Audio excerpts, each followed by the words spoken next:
സൈനികർ ഉൾപ്പെടെ അധികാര സ്ഥാനങ്ങളിലുള്ളവരുടെ പുസ്തക പ്രസിദ്ധീകരണത്തിൽ നിയന്ത്രണം കൊണ്ടുവരാൻ കേന്ദ്ര സർക്കാർ വിരമിച്ച് 20 വർഷങ്ങൾക്ക് ശേഷം മാത്രം പുസ്തകം എഴുതാനും പ്രസിദ്ധീകരിക്കാനും കഴിയുന്ന രീതിയിൽ ചട്ടം കൊണ്ടുവരാനാണ് നീക്കം.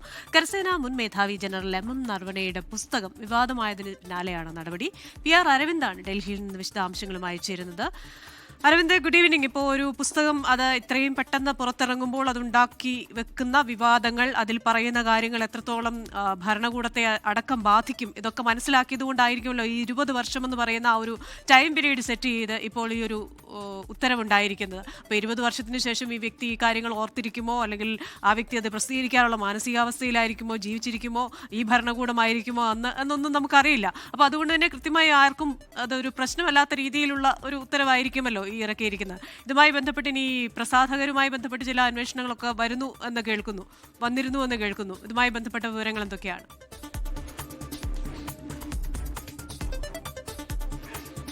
മുൻ കരസേനാ മേധാവി എം നരവണയുടെ പുസ്തകവുമായി ബന്ധപ്പെട്ട് വലിയ വിവാദങ്ങളായിരുന്നു രാജ്യത്ത് നടന്നത്. പാർലമെന്റിൽ ഈ വിഷയം കൃത്യമായി രാഹുൽ ഗാന്ധി ഉയർത്തുകയും കേന്ദ്ര സർക്കാർ അടക്കം വലിയ രീതിയിൽ പ്രതിരോധത്തിലാവുകയും ചെയ്തിരുന്നു. ആ പുസ്തകത്തിലെ ചില പരാമർശങ്ങളായിരുന്നു കേന്ദ്ര സർക്കാരിനെ പ്രതിരോധത്തിലാക്കിയത്. ഇതിന് പിന്നാലെയാണ് ഇത്തരത്തിൽ അധികാര സ്ഥാനങ്ങളിൽ ഇരിക്കുന്ന ഉദ്യോഗസ്ഥർ, അത് സൈനിക ഉദ്യോഗസ്ഥനാകട്ടെ മറ്റു ഉദ്യോഗസ്ഥരാകട്ടെ, ഇവരൊരു പുസ്തകം എഴുതുന്നതും പ്രസിദ്ധീകരിക്കുന്നതിലും ചില നിയന്ത്രണങ്ങൾ കൊണ്ടുവരാൻ ഇപ്പോൾ കേന്ദ്ര സർക്കാർ തീരുമാനിച്ചിരിക്കുന്നത്. ഇവർ വിരമിച്ച് 20 വർഷങ്ങൾക്ക് ശേഷം മാത്രമായിരിക്കും ഇവർക്ക് ഈ പുസ്തകം എഴുതാനും അതുപോലെ തന്നെ പ്രസിദ്ധീകരിക്കുവാനും ഒരു അനുമതി ഇനി കേന്ദ്ര സർക്കാരിന്റെ ഭാഗത്തുനിന്ന് ലഭിക്കും. കഴിഞ്ഞ ദിവസം സൗത്ത് ബ്ലോക്കിൽ ചേർന്ന അവസാന കേന്ദ്ര മന്ത്രിസഭാ യോഗത്തിൽ ഈ വിഷയം ചർച്ചയായിട്ടുണ്ട്. ഇതുമായി ബന്ധപ്പെട്ട ഉത്തരവ് ഉടൻ തന്നെ പുറത്തിറങ്ങുമെന്നതാണ് കേന്ദ്ര സർക്കാർ വൃത്തങ്ങൾ വ്യക്തമാക്കുന്നത്. എന്തായാലും വലിയ പ്രതിരോധത്തിൽ കേന്ദ്ര സർക്കാർ ആയതിന് പിന്നാലെയാണ് ഇത്തരമൊരു നടപടികളിൽ ഇപ്പോൾ കേന്ദ്ര സർക്കാർ പോയിരിക്കുന്നത്. നമുക്കറിയാം, എം നരവണയുമായി ബന്ധപ്പെട്ട് ചൈന അതുപോലെ തന്നെ ഇന്ത്യയുമായി ബന്ധപ്പെട്ട സംഘർഷങ്ങളിൽ വലിയ രീതിയിലുള്ള ഇടപെടൽ കേന്ദ്ര സർക്കാരിന്റെ ഭാഗത്തുനിന്ന് ഉണ്ടായില്ല എന്ന വിമർശനങ്ങൾ ഉണ്ടായിരുന്നു. ആ സമയത്ത് കേന്ദ്ര ആഭ്യന്തര മന്ത്രാലയവും അതുപോലെ തന്നെ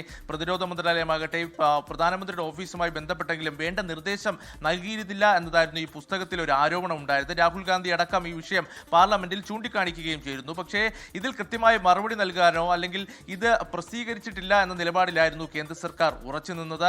എന്തായാലും ഇതിൽ വിവാദമായതിന് പിന്നാലെയാണ് ഇപ്പോൾ ചില നിയന്ത്രണങ്ങൾ കേന്ദ്ര സർക്കാർ കൊണ്ടുവരുന്നത്. അതേസമയം പുസ്തകവുമായി ബന്ധപ്പെട്ട അന്വേഷണം ഡൽഹി പോലീസിന്റെ ഭാഗത്തുനിന്ന് പുരോഗമിക്കുന്നുണ്ട്. പുസ്തകം എങ്ങനെയാണ് ലീക്കായത് അടക്കമുള്ള കാര്യങ്ങളാണ് ഇപ്പോൾ ഡൽഹി പോലീസ് പരിശോധിച്ചു വരുന്നത്. കഴിഞ്ഞ ദിവസം ഈ പ്രസാധകരായ പെൻഗ്വിൻ റാൻഡം ഹൗസ് ഇന്ത്യയോട് നോട്ടീസ് അയക്കുകയും അതിലെ ചില ഉദ്യോഗസ്ഥരെ ഡൽഹി പോലീസ് ചോദ്യം ചെയ്യുകയും ചെയ്തിരുന്നു. ആദ്യം ആ ചോദ്യം ചെയ്യലിന്റെ വിവരങ്ങളും ഇപ്പോൾ പുറത്തു വന്നിരിക്കുകയാണ്. പ്രധാനമായും നിർണായകമായ നിരവധി ചോദ്യങ്ങളായിരുന്നു ഡൽഹി പോലീസ് ഇത്തരത്തിൽ ഉയർത്തിയത്. രാഹുൽ ഗാന്ധിക്കും അതുപോലെ തന്നെ കോൺഗ്രസ് നേതാക്കൾക്ക് എങ്ങനെയാണ് ഈ പുസ്തകം ലഭിച്ചത്, അല്ലെങ്കിൽ ഇത് പ്രസിദ്ധീകരിക്കുന്ന മുമ്പേ അതിന്റെ പ്രിന്റുകൾ പ്രസിദ്ധീകരിച്ചിരുന്നു, അല്ലെങ്കിൽ ഏത് പ്രിന്റിംഗ് പ്രസ്സിലാണ് ഈ പുസ്തകങ്ങൾ അച്ചടിച്ചത് അടക്കമുള്ള ചോദ്യങ്ങൾ ഉദ്യോഗസ്ഥരോട് ഇത്തരത്തിൽ ഡൽഹി പോലീസ് ചോദിച്ചിട്ടുണ്ട്. എന്തായാലും പ്രസാധകരുടെ ഭാഗത്തു നിന്ന് ഒരു വീഴ്ച ഉണ്ടായെന്ന വിലയിരുത്തലിൽ തന്നെയാണ് ഡൽഹി പോലീസ് മുന്നോട്ട് പോകുന്നത്. കാരണം പ്രസിദ്ധീകരിക്കും മുമ്പേ ഒരു പുസ്തകം അത് വരുത്തിവെച്ച വിവാദങ്ങൾ, അതിനുശേഷം ഉണ്ടാകുന്ന ഉത്തരവുകൾ, അതൊക്കെ ചർച്ചയാവുകയാണ്. PR അരവിന്ദാണ് ഡൽഹിയിൽ നിന്ന് വിശദാംശങ്ങളുമായി ചേർന്നത്.